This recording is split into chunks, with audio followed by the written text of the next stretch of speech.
get familiar. So if you don't know by now, then you should probably get familiar.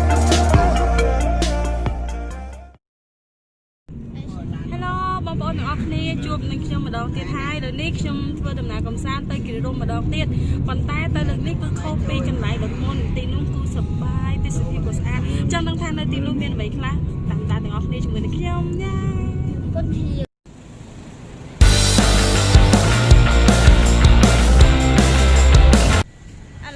cho sầm đạn nơi tỉnh Sơn hay này thằng óc đi để mau ta tám lần nó cứ quạt tay để cho chụp tinh anh nha nó tám lần nâng là hột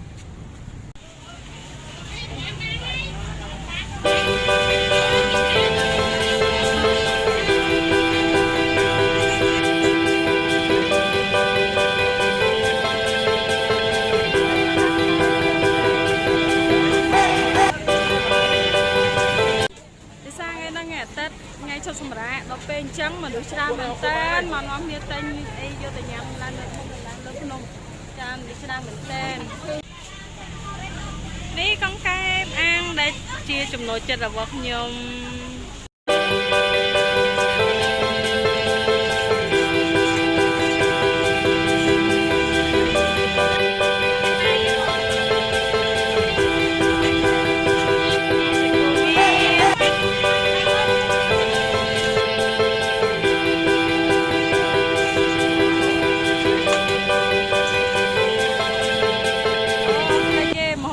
chặt đi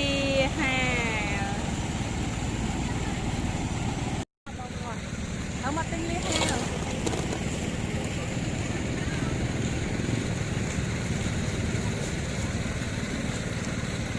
lấy tinh đi hà ra này chỉ nổi chặt cho chặt lăng không ở đây cháu này đi hà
ติเจี๊ยเหม็นเต้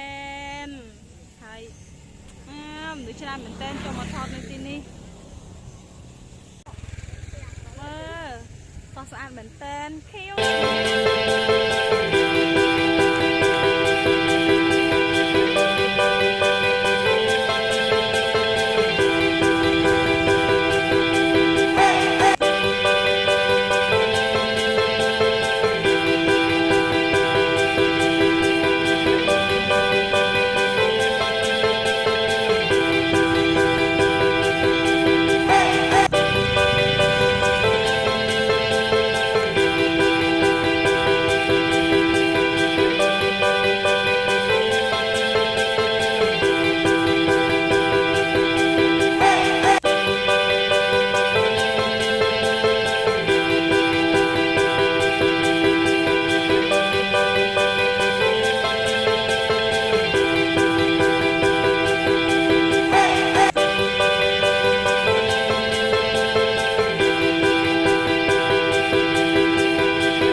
ធូបទៀត ចា